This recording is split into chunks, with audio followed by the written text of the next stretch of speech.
Jeff. Elder Scrolls Online has been in development for over 5 years. You didn't even know it. You're too busy playing Oblivion and Skyrim, and calling it one of the most anticipated games of E3 2012 is certainly an understatement. Here to join me for an exclusive demo of the game is Paul Sage, game director. Thanks for joining us, Paul, and we're going to dive right into gameplay because we're so excited to see this. Tell us about the project.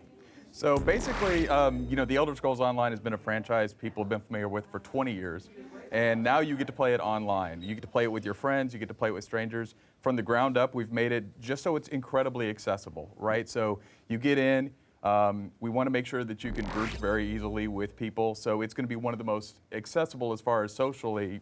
We have a lot of features planned. They're going to make it so you get together with your friends. Maybe you see them in the game, or maybe you see them offline, and you say, hey, I want to go play Elder Scrolls Online. So that's going to be one of the big hallmarks. So here you'll see Daggerfall, which is something you haven't actually seen in 20 years, right? So this is, it's got a very rich, deep lore. And this is, as you can see the art style. So the art style is this. It's incredible. It spans all the cultures. Yeah, I mean, it's so big. I mean, obviously, you had a lot of decisions to make in terms of the art style. How are we going to represent this in MMO form? The locations, places that you've talked about already, like Skyrim and Daggerfall and things like that. Where are we going to be able to go, and how are we going to be able to explore as well? So you will be able to start off in any one of 3 factions. So we have factions set up for the players. You can start off in the Northeast, where you might be familiar with Morrowind. You can start off in the Daggerfall Covenant, which is in the northwest of Tamriel. Or you can start off in the South. You can play a faction that's the All-Merry Dominion. That was mentioned in Skyrim. And they're kind of bent on taking over the continent. Right. So why was this the right time, Paul, to launch an Elder Scrolls MMO? Obviously, it's a very big space. It's a very competitive space. You have a great IP. But a lot of gamers, when it was first announced, they said, hey, I love my Elder Scrolls. It's a single-player experience. That's what's different. Why is this the right time for an MMO? I think it's just a matter of, it's just got to be a great game. It's got to be a great RPG. But there were a lot of people, myself included, who are saying, I want to play this online. I want to play it with a bunch of other people. When you take things to the next level, you get other people in, you can see like the world actually changes, not just because of the changes that the development team makes, but other players bring to it. So it's really dynamic feeling. It's a great game. Okay, and talk a little bit about the gameplay mechanics. Obviously, people kind of go into MMOs knowing what to expect, but we've seen recent titles like SWTOR and upcoming Guild Wars 2. They're looking to mix things up. What can we expect on the gameplay front that's going to make this an innovative player?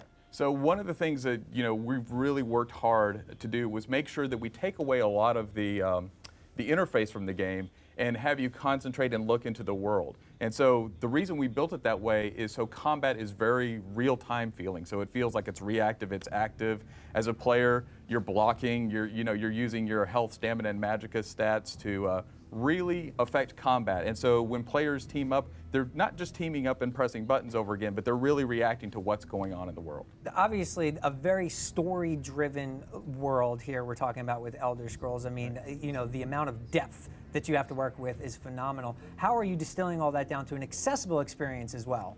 Well, one of the things that's really great about it is the fact that you get to go in and you get to experience the quests the way you want to experience them. So you don't have to go on to a quest path. You can wander around the world.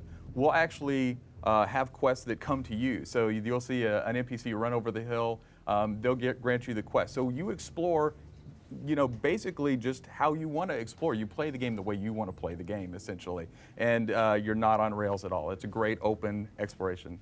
In development for 5 years, that's a long time, and in that time, the MMO landscape has changed quite a bit. Have there been things that have influenced design throughout the process to kind of make it more innovative as we're getting closer to launch? Absolutely. So one of the things that's really telling is that, when we looked at how we wanted to explore the world originally, it was more of a directed vector through the world. And we said, that's not what Elder Scrolls is about. So we added elements like the compass back in from the single-player games that everybody knows. And the compass really directs you to content. And so, again, you're free to explore. And that's one of the things that really isn't out in the market right now for MMOs, and it makes it great. It definitely looks like the world of Elder Scrolls. How are you classifying the art style? I mean, it's not too cartoony, it's not too realistic. How do you classify it internally? Well, I think it's the art style. Number one, it's going to allow 200 players in the game at the same time, fighting these huge epic battles.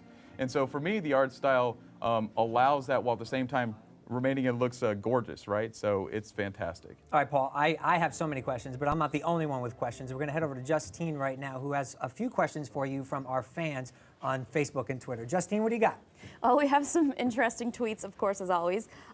Here is one. It's I want to mount a dragon and fly over Tamarill. Can you make a girl's dreams come true? This didn't come from me. This was not my question.